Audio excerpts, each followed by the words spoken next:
Friends, may I ask you a question at the beginning? How much you think you are having control on your thinking, on your mindset? That's a very critical question because the scientists have found that we only are conscious of what we do 5% of the time. It's a hard job to do thinking, real thinking, creatively and critically. And the reward is also great. It turns human to a creative individual. It makes our life the real life. But the problem is, as I mentioned in my previous video, that there are hurdles, blocks in our way to be a good thinker, a creative being. One of them is our culture, and not ordinary culture. It's today's culture, which is made of organized groups all together, companies, large and small, associations, political parties, governments. They are the one that running the show. They are the one that shape our mind. They are the one that make our mindset. Because all we get, whether it is shopping and commercial messages, our day-to-day life, news that we get, information, standardized work, type of work we do, they are all coming from these groups. And here's the problem. These groups, organizations, more large or small, no matter how small they are not human. They are only partially human. And you know what that part is that they have from us? It's only the ego. So they are a gigantic ego controlling us. The same as water, a toxic water, has effect on the fish and its health. The same is this culture for us. This gigantic ego doesn't want us as a human with mind of our own, but they want that either produce and consume to let the show, let the business operate and give them profit and power. There's no malice involved. It's the mechanism of corporations or groups of people.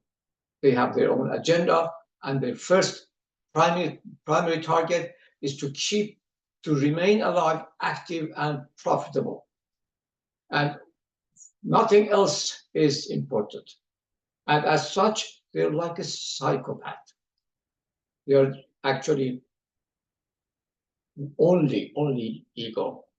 And the result is that when we are part of this game, when we are under the influence, when we are in their grip, when they control our only thing that makes us human, our mind, they take big chunk of our life from us.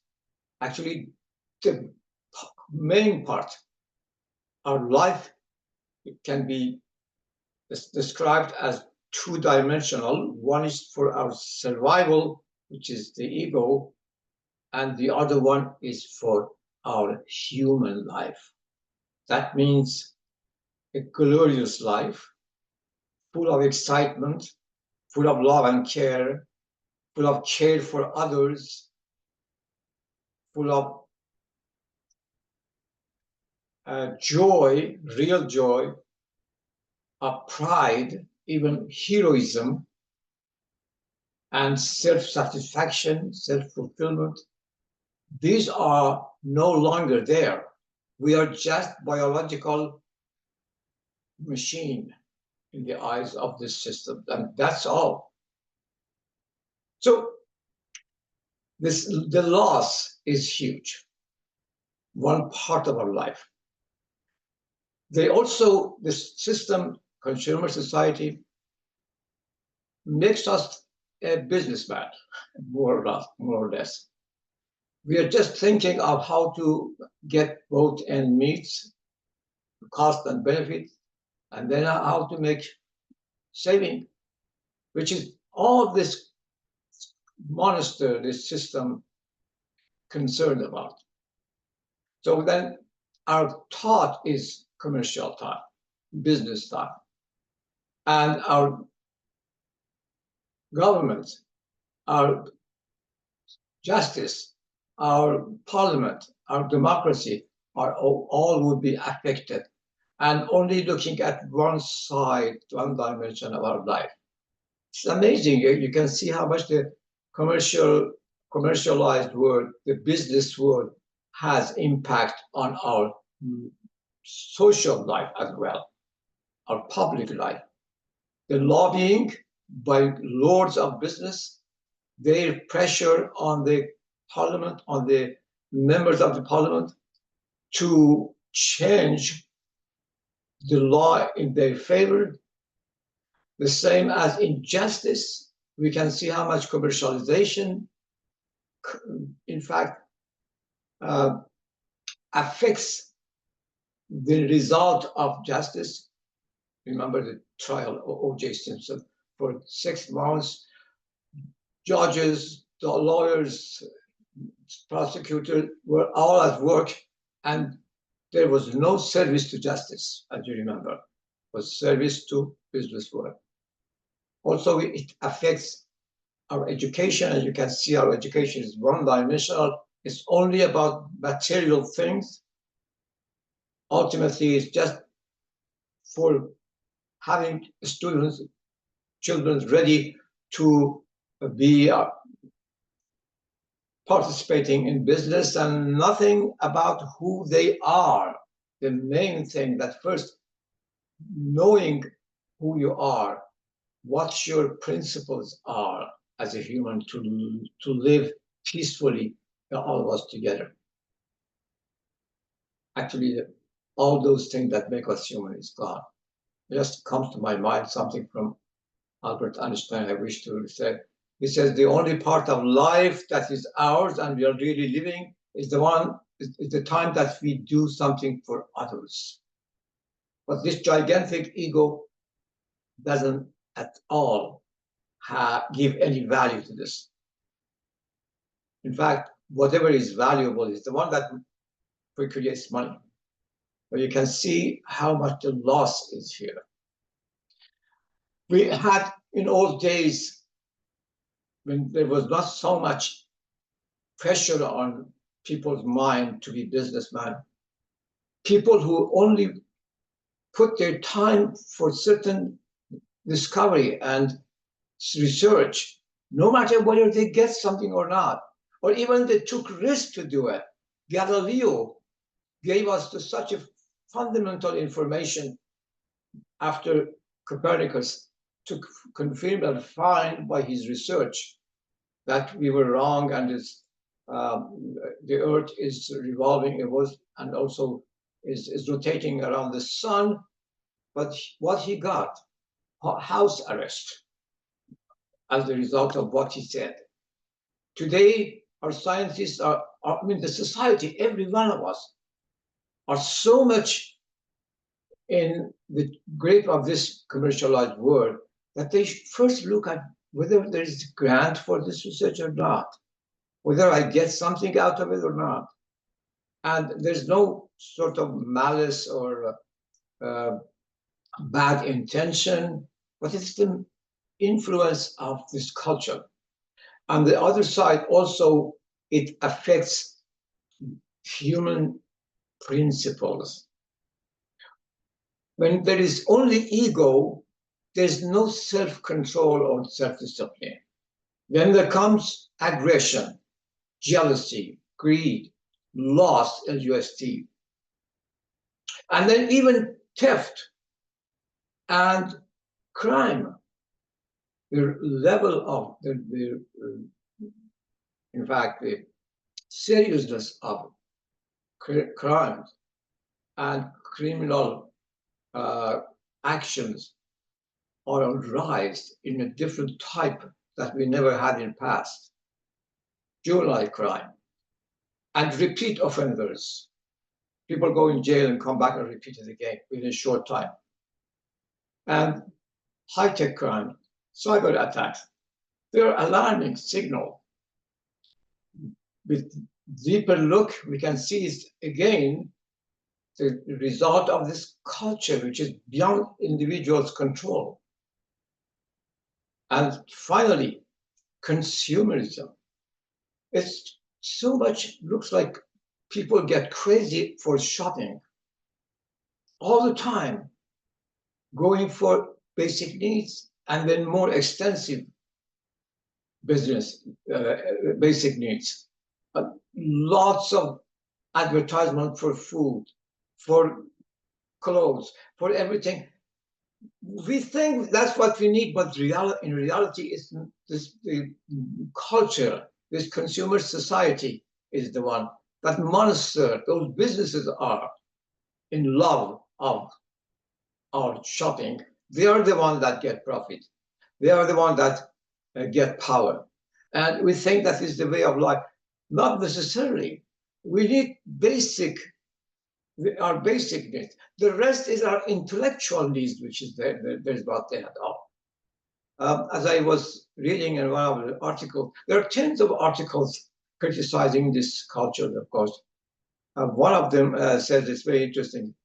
He says this culture wants us to get lazier, dumber, and fatter. Lazier, but saying just everything will be done. You only do your job and we give you everything that you need by money that you make right at your door. And you don't need to think at all. And you can just eat as much as you want.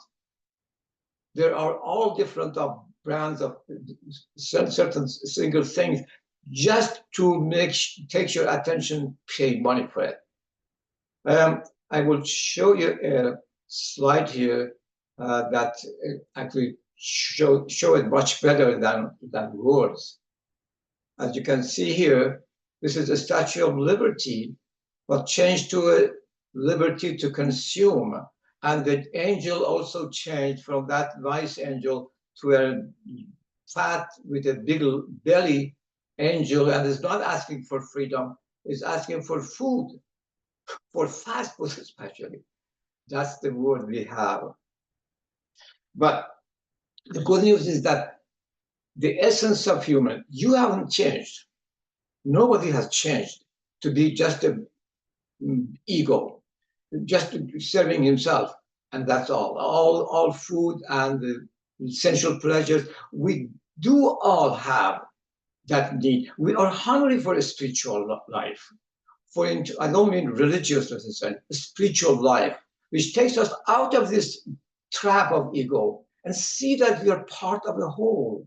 And so much glory in reaching others and helping them and getting help from them, exchanging ideas in a peaceful manner, even if our ideas are quite the opposite of each other.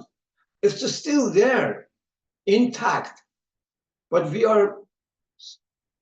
got used to this repeating day-to-day life and not taking any risk to do a little different. But there are among us those who do and get the reward.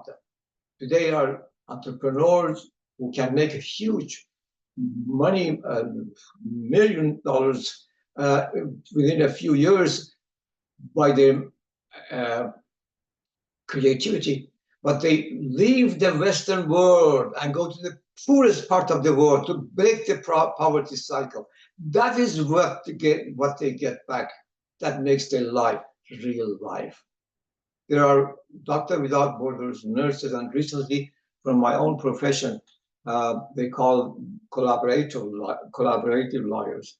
They will not encourage their clients to go to fight with each other in court, but try to resolve the issues by deeper look at their differences and resolve it. So it's still there. That's the good news, that essence of human. However, globally, that's a problem. That's not only in a certain nation or in a certain part of the world, because the ego in these numerous groups and in fact organizations, including governments, are looking for their own individual interest only. As I said, their ego only. No matter if they claim that, oh, I mean, the leaders of the countries, that we are going to talk about climate change and resolve everything, we are going to cooperate. They don't do that.